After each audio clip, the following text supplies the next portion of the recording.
Hello sa tanan ug welcome for another video. So, ni-travel ko from Cagayan de Oro City to Manila para ma-witness ang concert ni TJ Monterde, which is one of Cagayan de Oro City's pride. So, luckily, nakakuha jud mi og day 2 concert ticket, which was on February 2, Sunday, and nakaabot mi sa Araneta around 4:30 in the afternoon, and gamay pa ang tao that time, so we just got our online ticket.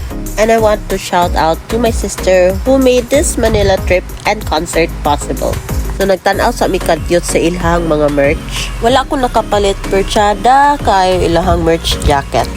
So gihatag sa amo ang LED wristband and got some snacks og ato na dayon sa amo ang area. So for reference, our seat was at section 105, port 8, row 15, seat 7. And this was our view from the main stage. At exactly 7 p.m., nag-start na ang concert and we were serenaded by our front act, Bisaya singer, Ferdinand Aragon.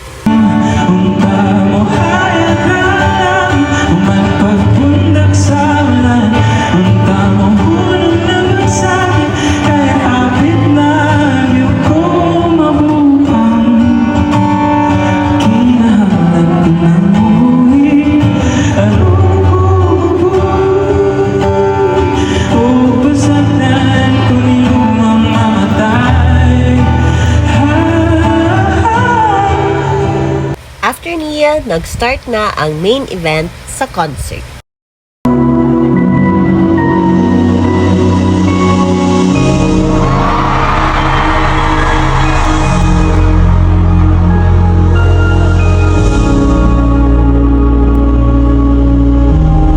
So, ang intro sa concert is one of the best part kay makita jud nimo ang kagwapa sa LED wristband na gi-provide during sa concert.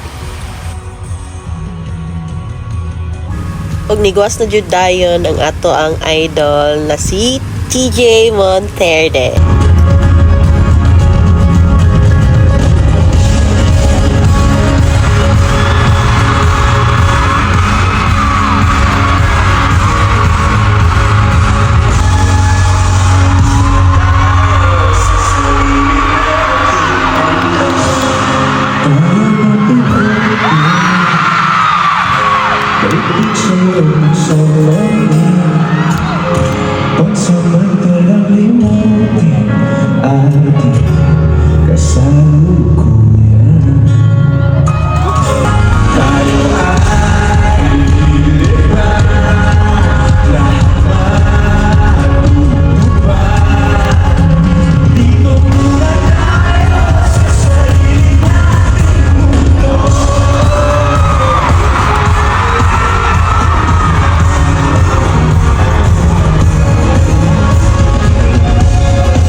Uy, kay paminaw, no? Pero para sa ako, I considered na para sa ako ang yun si Day2 simply because he is wearing my favorite color during sa intro sa iyahang concert. And of course, i-appreciate na to ang pagkatsada sa stage nga perfect kaayo para sa concert ni TJ.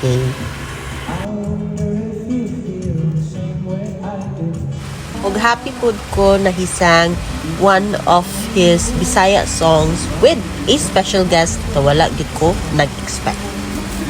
Kasama ko inday, kanay dinod anay, ako na lang ka.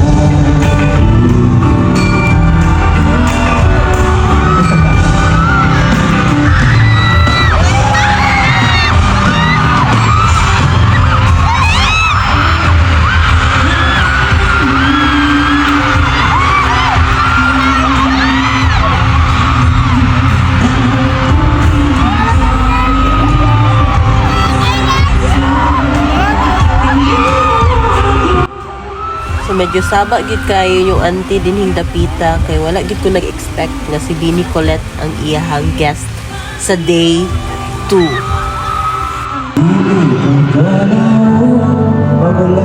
sa puhon kung ano sa pwede magpapahal.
So aside kay Bini Colette, I can say na ako agyud ang day 2 kay kompleto ang attendance sa mga Bini members na nag-support ni Bini Colette.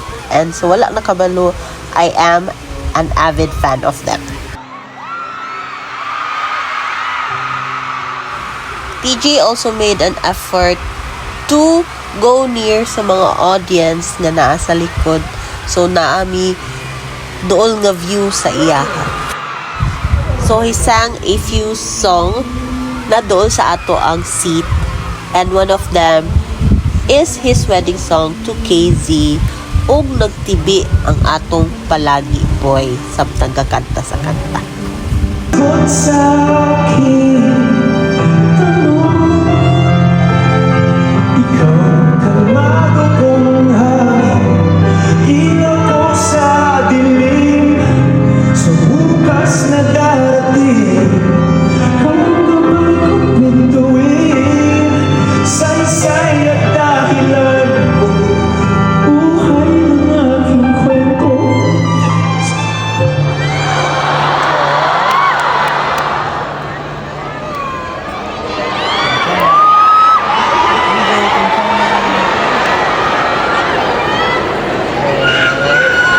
Sa mundo kong puro pero, ikaw ang aking sigurado.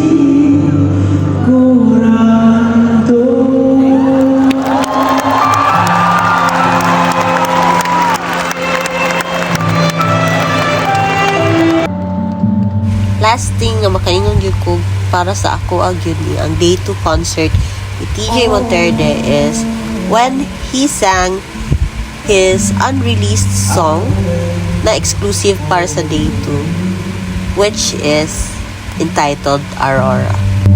No, I'll see you soon.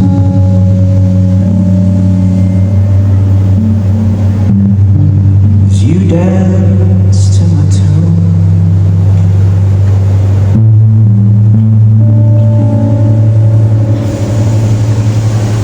I'm telling you this is special because as I was writing the song, it started off as a song about the Northern Lights.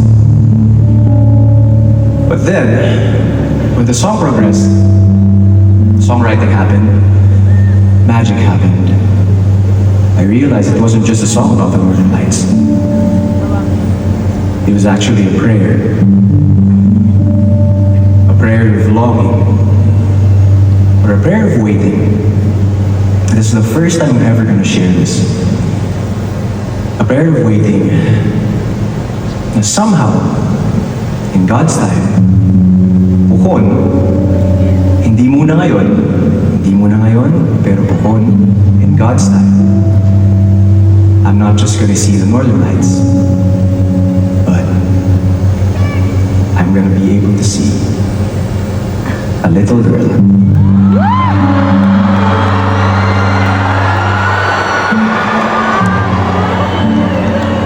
That time comes, in God's time, we're gonna call her Aurora.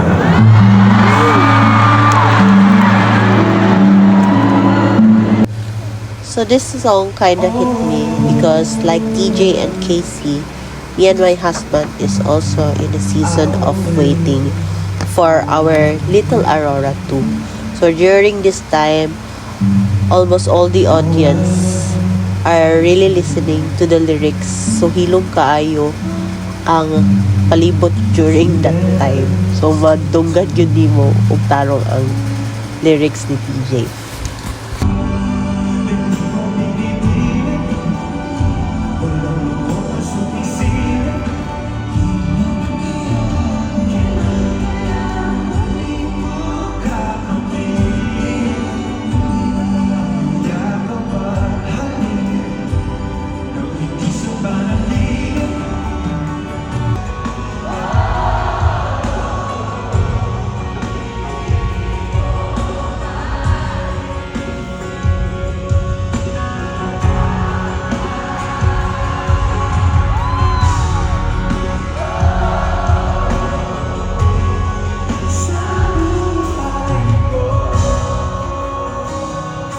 Og naapay second special guest si TJ sa iyang concert, which is Chab of Hale.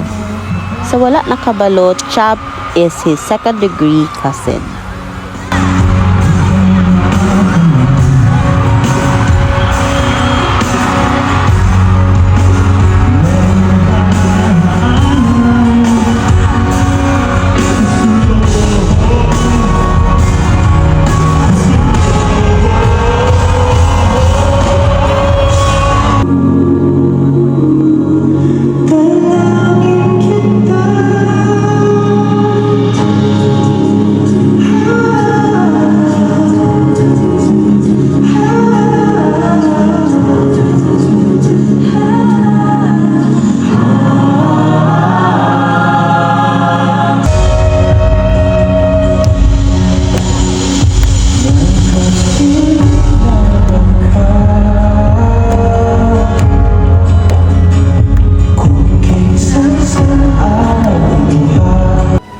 And of course, dili jud mawala ang number 1 song sa mga in love ug sa ma-in love, ang Palagi.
Since Palagi became a song sa mga lovers, so this is the part na gihatagang chance nila TJ o ni KZ ang katong gusto mag-propose during the concert. So overall, murag tulo ka buok ang nag-propose during sa day 2 nga concert. So ang uban nagtuo nga ang Palagi ang iyang finale song, but dili mao ang iyahang final song because his final song is Ikaw at Ako, na mao ang pinaka first song where nailhan siya as TJ Monterde.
So that ends TJ Monterde's Sariling Mundo concert at the Big Dome Day 2. Sang more than 15 songs for 3 hours, which is very solid na ang ticket. It was really a surreal experience as a first time na mag-attend og concert dinhi sa Araneta, and of course, first time po dinhi sa Manila. Tinuod jud di ay na mixed emotions ang imong mga feel if you are inside the concert. So kudos to the whole team and to the director, which is John Pax.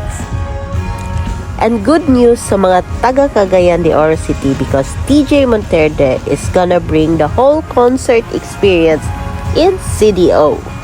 Magpalit na pud ba kaha og ticket? Well, let's see.